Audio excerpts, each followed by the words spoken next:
start with sharing this anecdote. When I was in college and if somebody asked us what is public policy, you would say, you know, I'm not preparing for civil services. That would be my answer, right? But this generation is very lucky that new field of public policy is emerging, fast emerging. And it's our job to help you demystify the field of public policy and present options from our perspective. I've been in the field of public policy for 12. Dilip has been in the field for probably as long as the field has existed. So between the two of us, what we'll try to today do is to demystify the field of public policy and also present it as a viable case for all of you to follow or be in the field of public policy. Without further ado, what we'll do is I'll ask a few questions to Dilip here, get his expert opinion on a few topics, and then what we'll do is we'll open it up to all of you. You can ask Dilip about the work he does in the field of public policy, the work he does at Kautilya School of Public Policy, and in general about anything under the sun related to policy and politics. So without further ado, Dilip, thank you so much for being here. What do you think, why has the field of public policy become aspirational and lucrative for this generation? And is MPP the new MBA? How many of you in this auditorium, which has obviously been ravaged by Mr. Rajat Sharma, wanted to get involved in public life in any way? That's a large number. And do all of you think that one way of getting into public life is influencing public policy? Yes? Okay. How many of you want to get into direct politics? Not bad. That's good. That's good. I used to go to study at an institution close by, on the same side of the road as all of you. And let me tell you that in our days, the numbers were far less. So, Prateek, to answer your question, is MPP the new MBA? To my mind, the answer is that MPP is most likely to be, in a short while, far ahead of MBA. Why do I say this? You know, a lot of people in my business ask me the question, Dilip, why don't you come to the Rajya Sabha? And my answer to them usually is that the reason I don't want to be in the upper house is because I see too many of them coming to me when they want help in influencing public policy.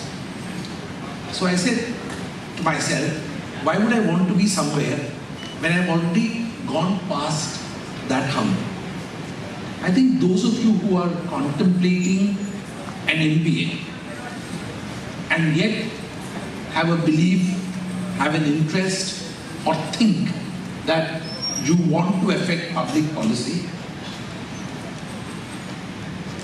I would say that you're finding in doing a degree in this space an advantage.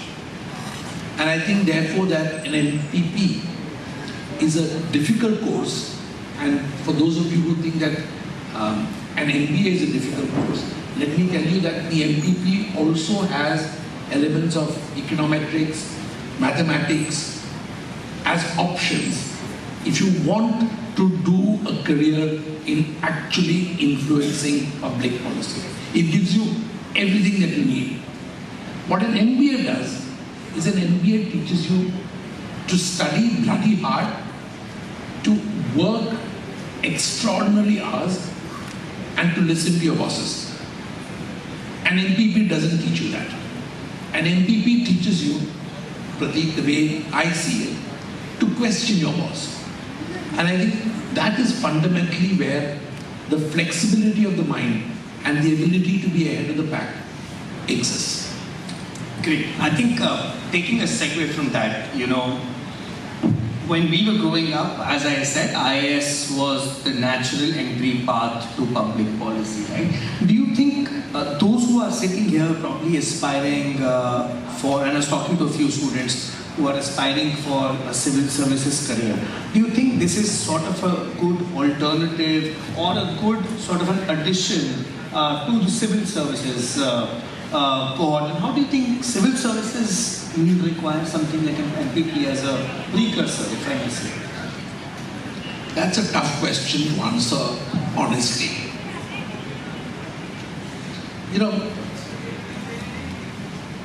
Those who think that they are cut out for a career in a very structured, organizational environment, where they are happy having juniors report to them within a certain structure, seniors bark at them within a certain structure.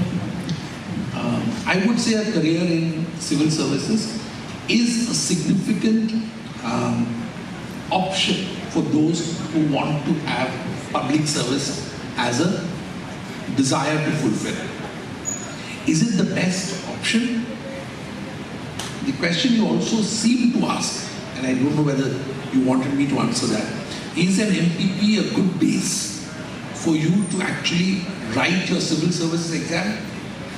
I think it is, but if I were you guys, and I know that the civil service exam age has been raised, I would say that don't try and do a MPP as a precursor, like in the old days, people went to JNU to do an MPhil, to writing the IAS exam. I would say, by all means, exhaust 1 or 2 chances and don't waste more than 1 or 2 chances unless your life depends on it. And then figure out what you want to do. Don't do an MPP as a means of entering the IAS. I would tend to underplay that. Okay.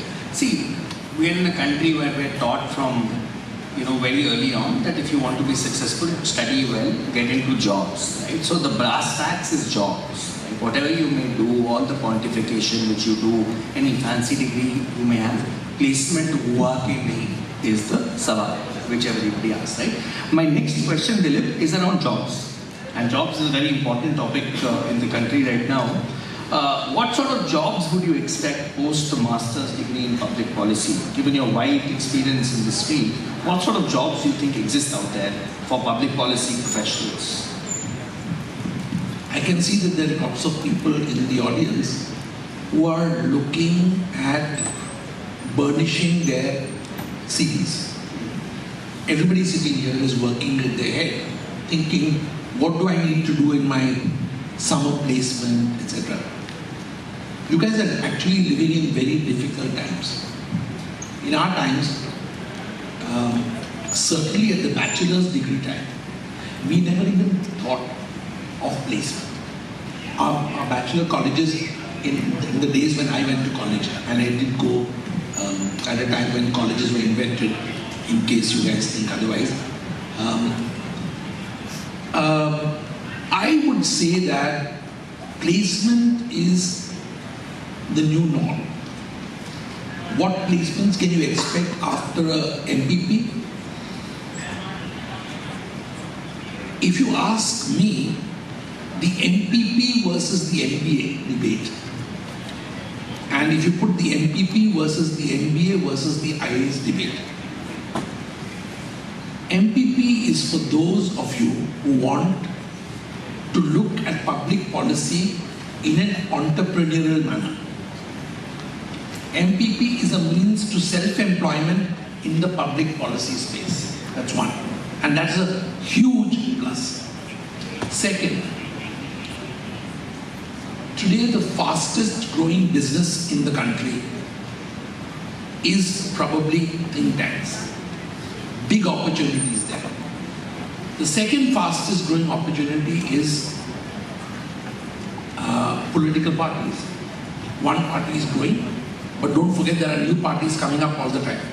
So I would say that whether you're looking for a job with the UN system, whether you're looking for a job in the think tank system, whether you're looking for a job with a structured political party or the organizations that service them. And over and above that, even if you're looking at a corporate career, today corporates want people who understand how public policy is made. And I think that having an MPP degree is probably a good route to get there. And you are already ahead of the pack compared to somebody who's done a law degree or an MBA or a BA and a master's in history, philosophy, psychology, statistics even. So I'd say there are advantages in doing this. My next question is around, what are the things people should look for while deciding which grad school to go to? Most people sitting here in either next year or this year or in a couple of years will be getting into a grad school. It's a finishing school. That's probably the end of the degree.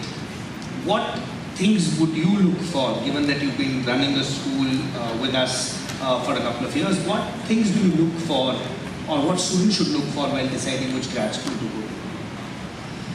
Okay, when you go for a master's degree, I would look at three things. One, the pedigree of the college itself. Who are the founders? What are they about? What is the university they're affiliated to, etc. The second thing I would look at is what is the quality of professional. And this is where Kautilya scores above all other places. The professionals who are teaching at the university. That's the second thing I would look for. The third thing I would look for is how global is my school.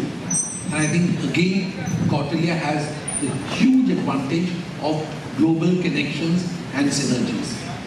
Public policy is no longer made, whether it's trade policy, whether it's foreign policy, whether it's environment policy, can no longer be made in the confines of one country's border.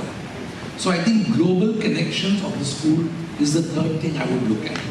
So given that Kautilya scores on all this, and that we're working on increasing our scores in all this, with a degree of bias, I can say that one of the best options is Kautilya. Amazing, thank you. My next question is around skills and mindset. Not everybody is cut out to do everything.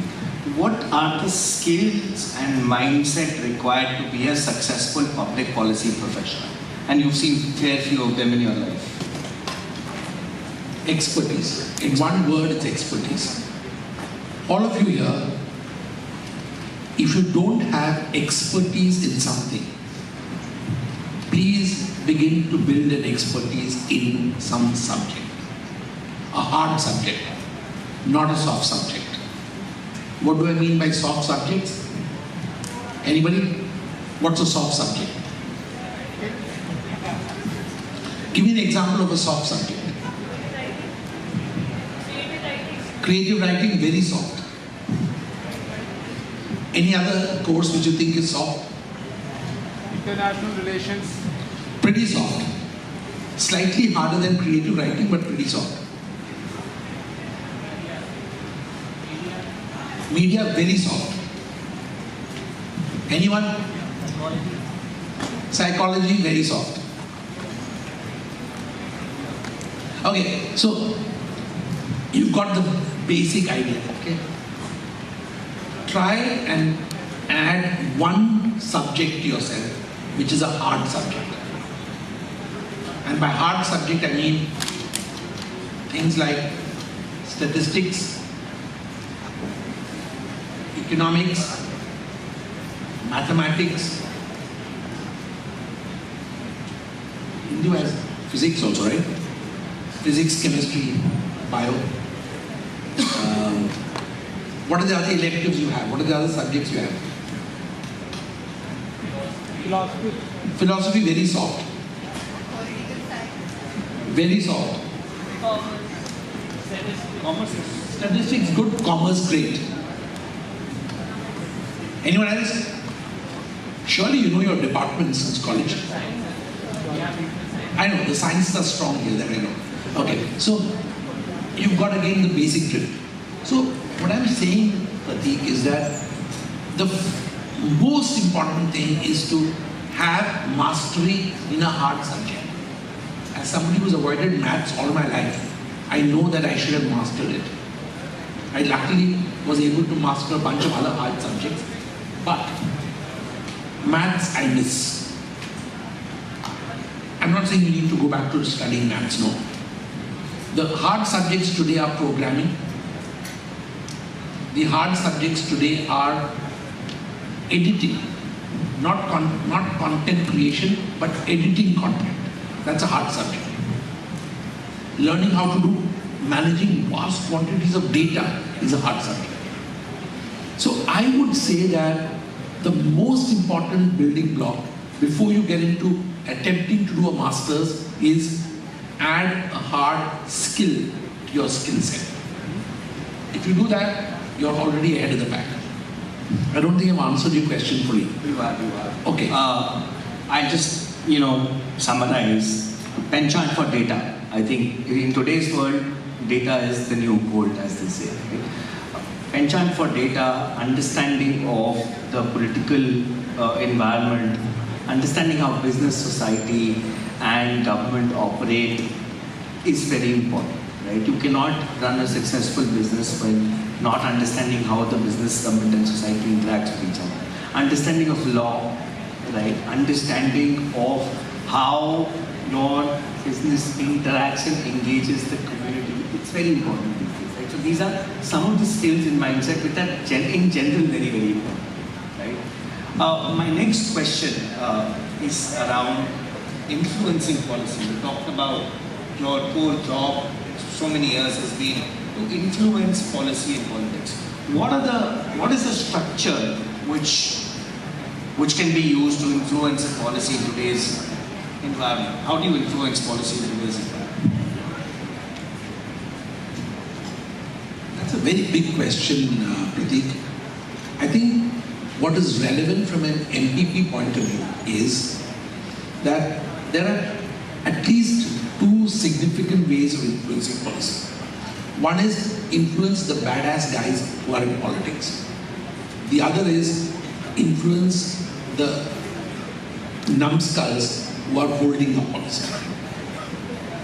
The badass guys always want to change things because they insist that they're hearing voices from the ground without realizing the consequences beyond what they heard from the ground. That's one. The dumbass guys, as I call them, are the guys who believe that objecting or obstructing is public policy. MPP people have the advantage that they can work on either side of the fence and provide those very same people with more insights, inputs, etc., which can make it worth their while to rely on these people for making policy. The moment people rely on you for making policy, you've won the battle. And public policy is best influenced by people who know how to play this yin versus the other yang. And this yin and yang game in public policy is something that actually ends up making the policy. Great. I'm done with my questions. Let's open it up to the audience. Guys, all yours. Questions.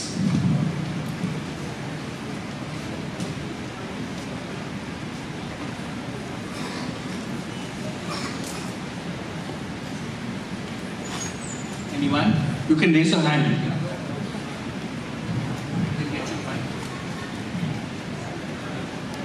They can use this in front of the mic. Even I can share.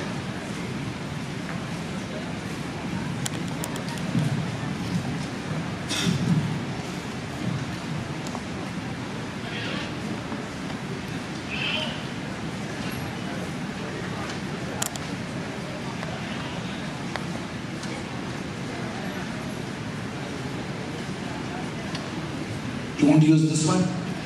Use one of these are working.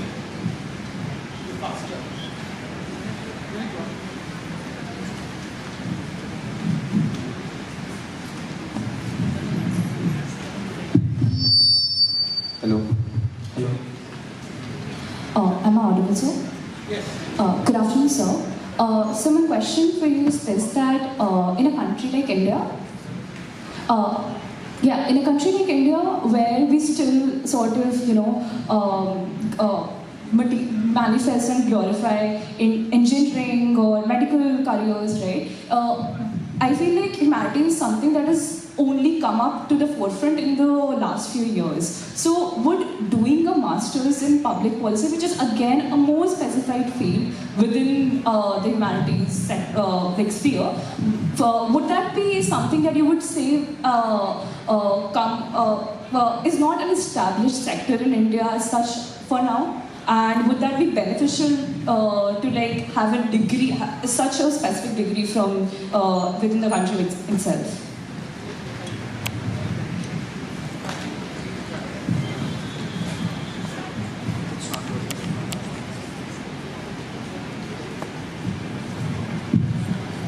You know, if I understood your question correctly, and stop me if I'm wrong,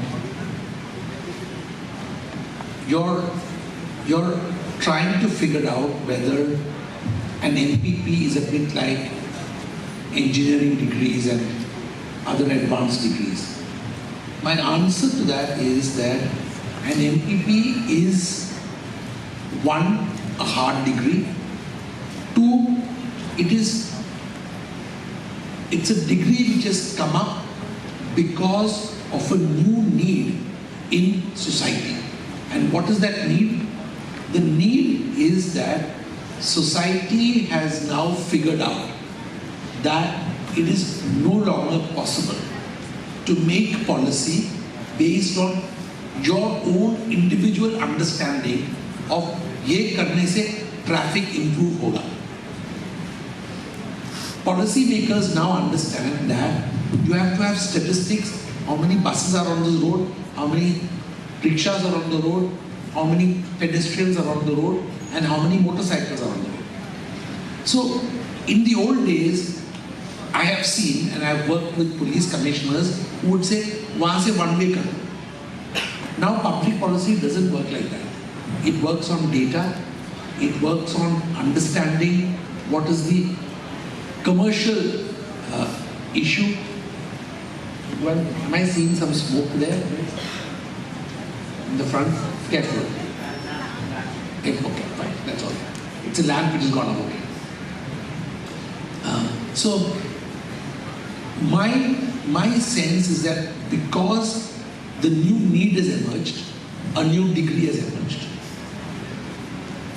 That, to my mind, is the best way for a degree to emerge. And therefore, it makes an MPP, and certainly a quarterly MPP, worth the wait. And this school should really have come up 10 years ago when the business began. But now it's absolutely time to have a technical course like a quarterly MPP to actually make its mark. Just to also add to your question, as somebody who's done MPP 5 years back, a lot of people used to ask me, why not an MBA? Why are you doing an MPP? And I was fascinated by the fact that this could move governments, this could solve problems, this could be a game changer for a country like India where there's so many problems. If you throw a stone, there'll be probably a public policy problem waiting out there for you, right? So when a degree emerges, a new field emerges, it's not for the current scheme of things, but it's going to be for India in 3 years, 5 years, 10 years, when more policy professionals will be required. It's similar to an MBA. When in 1980s people used to go for an MBA, their fathers and grandfathers used to be like, learn how to operate the machine, this is of no use, right? But look at what MBA is. Today all CEOs have an MBA. So MPP as a degree is for the time when you will be actually 35, 40, 45, when the country will be at a juncture that will require more policy professionals, right? So it's ahead of the curve. My sense was exactly the opposite. Correct. I'm saying that MPP is a degree which was needed 5 years ago. And today we are actually getting the opportunity to do a formal degree. Absolutely. Next question. Go ahead. Thank you, sir. Myself, Priyanshu. My question is, what's the contributions of Kautilya School related to this issue at rural space, and how I can contribute and I can connect and I can join with this policy at global level? And thank you. You see, Kautilya is a global school. It just happens to be located in Hyderabad. That's one. Kautilya is a school which came out of a need for public policy in India. So it is actually focused on making policy for rural India, for agricultural India, for MSME India.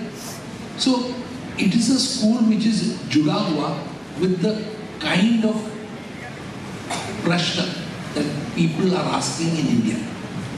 Isidliye, this school is not based in Harvard. The school could equally be based in America or Singapore. But Kautilya school took a big decision कि हम Hyderabad, which is kind of almost towards the center of India, वही school बनाएंगे, so that people from all places, agriculture sector से, rural sector से,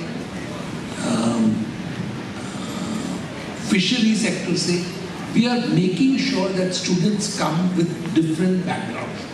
That makes the school different. And एक दूसरे से भी सीखते हैं जितना टीचर से सीखते हैं. Other questions? Go ahead, please. Good afternoon, sir. I'm Keshav, first year economic honors student. So while researching, I found out about a degree known as Masters in International Relations. So I just wanted to know how Masters in Public Policy and Masters in International Relations are different, and how is the career scope in both these fields? Don't do a course in international relations. I'll tell you why. International relations is the one business which actually should be seen as a subset of a policy course.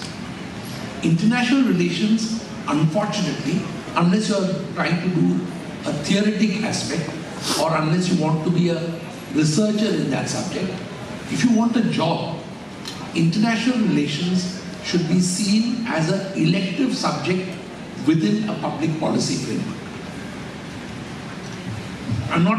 At this point in time, I'm not trying to sell the MPB program.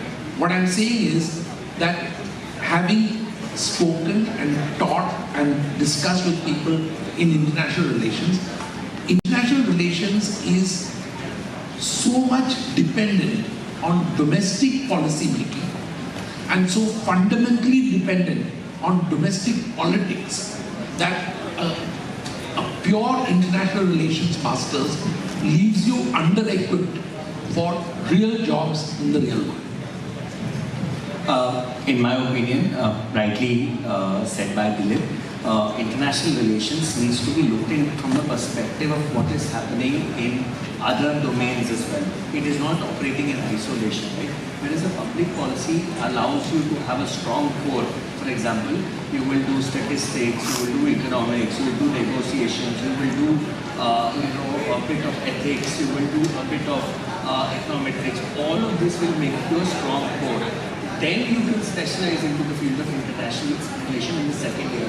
Whereas international relations course will only prepare you for a specific subset, which is international relations. Right? Now, it may happen that you may land up a job in international relations, well and good. But in case you don't land up a job, you should have at least generic skills to blend in into other areas till the time you're able to make a career in international relations. Making a career in international relations seems very glorifying, but it's a very closed domain run by IFS, certain United Nations bodies, which are difficult to break into, right? Hence, the marketability from a student perspective for an international relations course is far less than marketability for a master's in public policy course. Is that clear? Yeah? Next. Good afternoon, sirs. Myself, Abhishek Pandya, current student of BCom Honors. So, obviously, this is an emerging field, obviously a fascinating one. My question is that, what is the right time to pursue the degree? Is it straight after graduating, or to gain some ground level experience or develop some sort of requisite acumen before actually going for the degree? So, what is the right time? I did it with WorkX, but I have been mentoring students for the last 6 years. I see an equal split. I see people straight away after their graduation getting into it because they feel their graduation was not that hard as Dilip was saying. It didn't give them a hard skill or an area of specialization that they can pursue a career into it. They go into the field, for example, BA History Honours, BA Philosophy Honours. Right? We see a large number of people from the domains of BA. I was a BCom Honours student as well before doing public policy, just to relate to you in that aspect, right? It totally depends on whether you land up a job in the field in which you care straight after your graduation. If not, and you feel you want to equip yourself more, then you do a master's in public policy straight after your undergrad. Right? In both cases, it really doesn't matter because the diverse cohort and the diverse faculty base is able to build you up to speed very, very quickly. So it doesn't really sort of matter. It evens out in the future, is what I'm trying to say. Yeah. Other questions? Go ahead, please. Hello.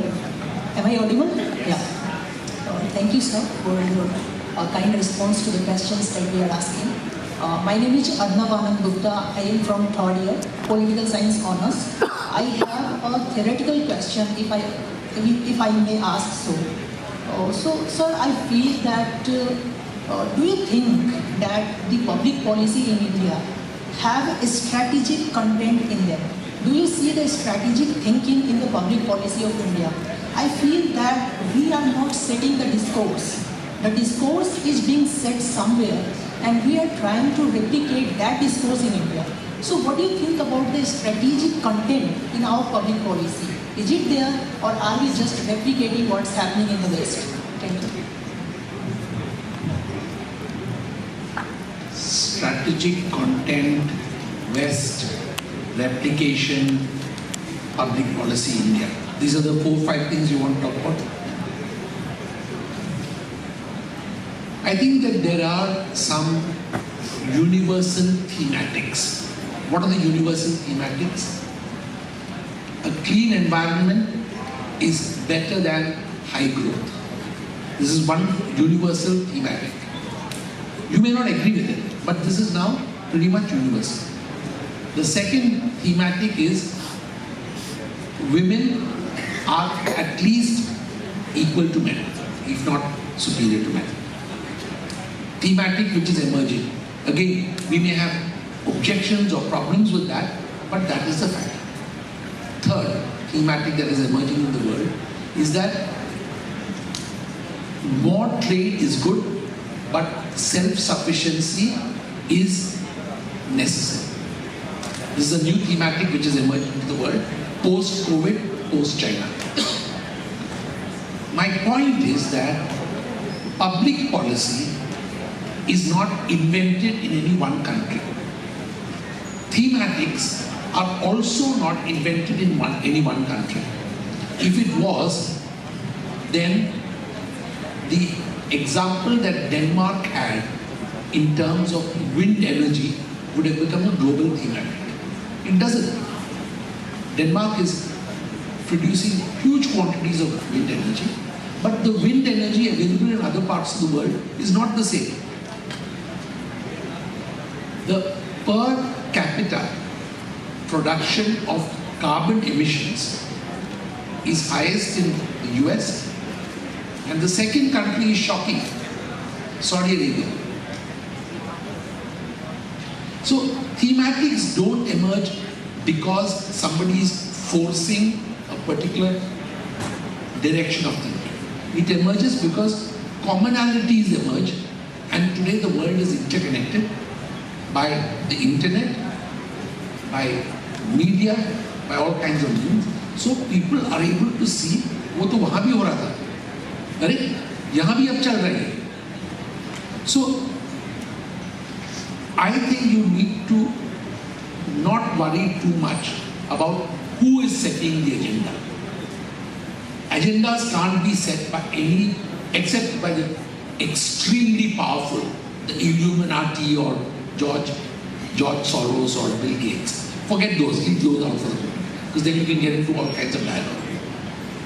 But thematics determine public policy making. Public policy making, unfortunately, sometimes gets trapped by politicians who are ill-equipped to make public policy. Because they are only concerned, all politicians are concerned about winning their next elections from their constituencies. Except for those who become prime ministers or presidents or whatever. So these are concerns we need to understand. And theoretically, I would say, don't worry too much about it. Other questions? Yes, the girl at the back, please. Can someone get the mic to her?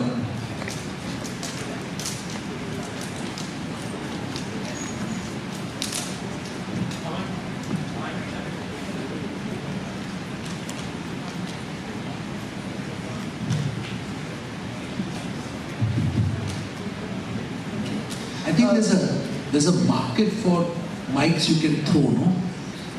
Somebody should invent one. Yeah. Like with rubber. Go ahead. Good afternoon, sir. So my question is that for someone pursuing civil services, so do you think that MPA would be a better degree or MPP? I didn't understand. MPA. Master Public Administration. Honest answer, I don't know what the difference is, honestly. But I would say that public administration degree, by its very nomenclature, is bound to be focused more on administration, the running of government. MPP is the difference between a student and a teacher. A student has to answer a question paper, which is public administration. The teacher sets the questions based on a,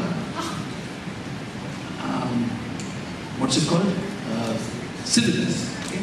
So, do you want to be in the lot of those who are making the syllabus, or do you want to be first among the students who answer the question paper best? That's the basic difference.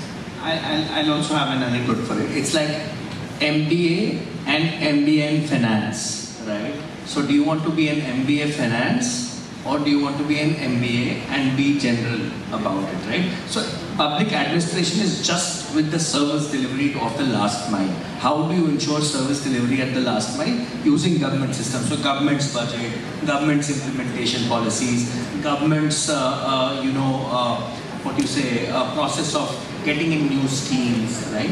Whereas public policy is government, civil society, business, and the interaction of all three of them together, right? So it's a larger field, it's a more general field, allows you to sort of build a career in a niche as you go along, whereas in public administration, you again, like international relations, start off with one domain specialization.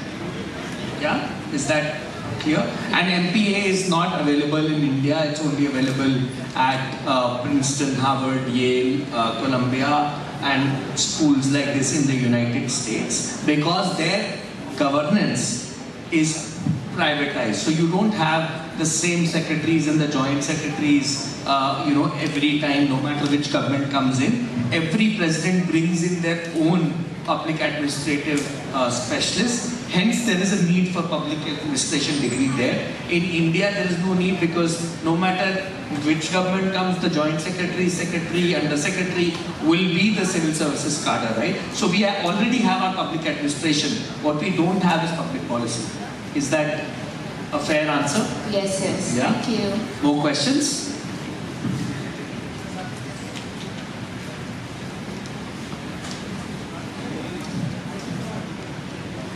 Any last questions? Hi, sir. Alright, my name is Sai Gabbar. Just continuing to the conversation, my very simple question being to the point which you people also highlighted. Sir, our politicians, they are particularly more of conformists, जिसको हिंदी में भेड़ चाल भी कहते हैं, for whatever one person initiates, the others follow the same, and mostly, as you said, it's about the next election. So how do you think that this type of public administration, which is also not changing, which are our permanent executive and those political executives, do you think that this particular course, Masters in Public Policy, and the educator and the students can go together, change this conformity, or can they break this chain? I don't think students are going to be changing this. What is probably going to happen is, like what he said, a global thematic will emerge where the public in many parts of the world begin to see that what is happening with politicians is affecting my life, your life. And public policy needs to have a shelf life which is longer than one politician's elected life. And I think that as the public pushes back on it, public policy will move up to a level where it is based on statistics, on trends, on requirements, all of that. So I think that what you're saying is right, but where will the pushback come from? I think it'll come from citizens, not from politicians or policymakers or MPP students. MPP students will be poised to take advantage of that. It'll be like the Y2K problem. If you had a Y2K problem coming and you were already a software person, then you had an opportunity. Otherwise you didn't. I don't know whether most of them would be remembering Y2K. It was our generation. Do any of you remember Y2K? No. You know what was Y2K problem? Sorry then. Oh my God. It was the biggest problem. So I was talking to the uninitiated. Y2K was the problem when people felt that computers across the world would collapse because it could not deal with the year 2000. It needed a number. So they said that the moment you make that flip, suddenly all computers will die. And India's big software moment came because we produced software engineers to go and reprogram computers to make sure that they would not collapse when 3 zero digits turned up at the end of a number. Great. Any other questions?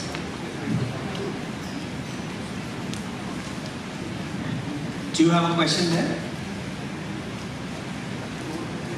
Awesome. I think we're done. So, we talked a lot about public policy. You got one more question? Is there a question? No. One question? Go ahead. We take that the last question.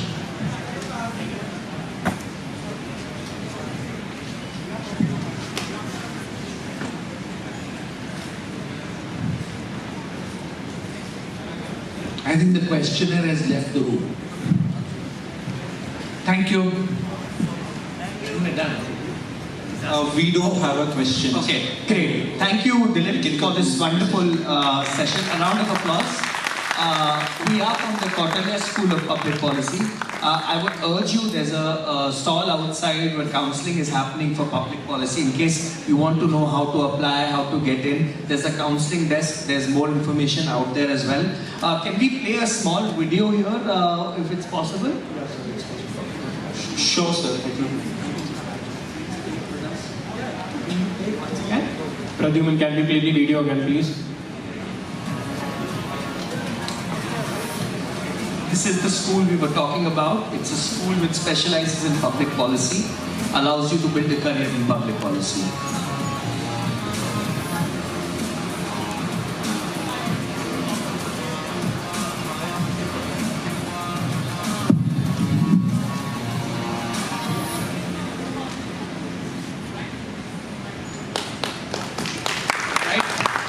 This is it from both of us. In case you'd like to, have any follow-up questions, what is out there, our social media connections are here. In case you want to connect offline, you can go ahead and follow us on social media, and we'll be happy to answer questions there as well. Thank you, Hindu, for organizing this conclave and inviting us, and it is a great pleasure. Thank you, Dilip, for your time and being so candid about answering questions about public policy. Thank you so much, sir, for such an insightful session.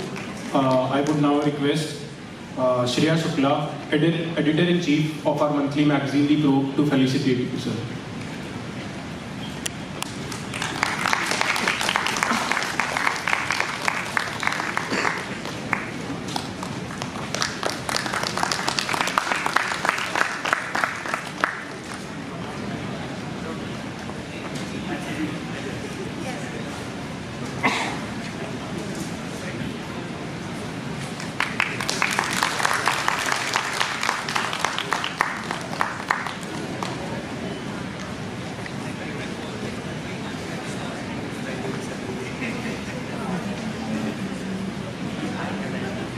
Thanks, guys. Thank you.